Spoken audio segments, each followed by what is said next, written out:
பார்க்கும்போது 121-128 வரை இருக்கிற வசனங்கள்.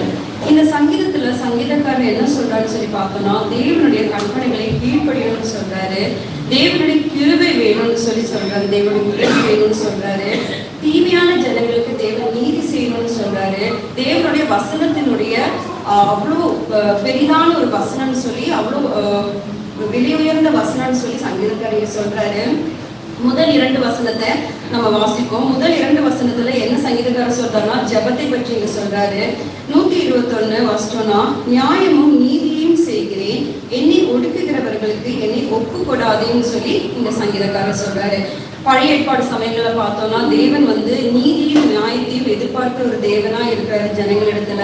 அதனால இந்த சங்கீதக்காரர் என்ன சொல்றாருன்னா, நீதியையும் நியாயத்தையும் செய்கிறேன்னு சொல்லிட்டு இந்த சங்கீதக்காரர் சொல்றாரு. அதனால என்னை ஒடுக்குகிறவர்களுக்கு என்னை ஒப்புக்கூடாதுன்னு சொல்றாரு. 122 அவர் ஒரு ஜபத்தை தான் ஏறெடுக்கிறாரு.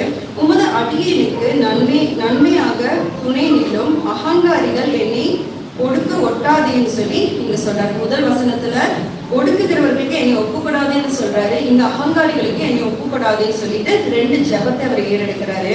123 பார்த்தோம்னா, உமது ரட்சிப்புக்கும் உமது நீதியின் வார்த்தைக்கும் காத்திருக்கிறதுனால் என் கண்கள் பூத்து போயிருக்கிறது.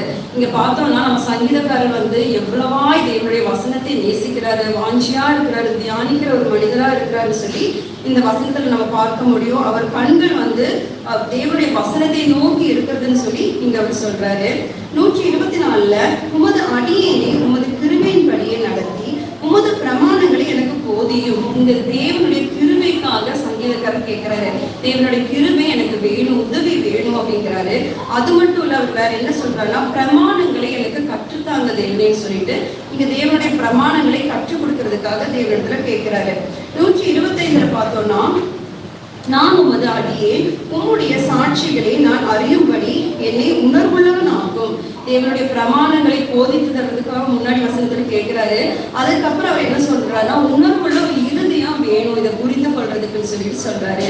126 பார்த்தோம்னா, நீதி செய்ய கர்த்தருக்கு வேலை வந்தது, அவர்கள் உம்முடைய நியாய பிரமாணத்தை மீறினார்கள். தேவனுக்கு விரோதமாய் பாவம் செய்யும் பொழுது, தேவனுக்கு பிரியமில்லாததை செய்யும் பொழுது தேவன் நீதி நியாயங்களை செய்கிறவராய் இருக்கிறாரு சொல்லி இங்க அவர் சொல்றாரு.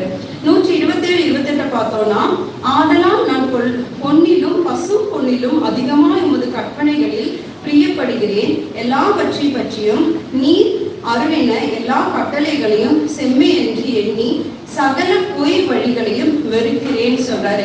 தேவனுடைய வசனம் விலை உயர்ந்த வசனம், வெளியேறப்பெற்ற வசனம் சொல்லி இங்க சொல்றாரு. பொன்னை காட்டிலும் பசும் பொன்னிலும் அதிகமாய் உங்களுடைய கற்பனைகளை, தேவனுடைய வசனங்களை, வேதங்களை எல்லாம் நேசிக்கிறதா இங்க பார்க்க முடியும். அடுத்த வசனத்துல பொய் வழிகளையும் வெறுக்கிறேன்னு சொல்லி இந்த சங்கீதக்காரர் சொல்றாரு. இதுல நம்ம என்ன புரிந்து கொள்ள முடியும்னா, சங்கீதக்காரர் தேவனுடைய கற்பனைகளை கீழ்ப்படுகிற ஒரு சங்கீதக்காரரா இருக்கிறாரு. தேவனுடைய கிருபை உதவி அவருக்கு வேணும்னு சொல்லி அவர் சொல்றாரு.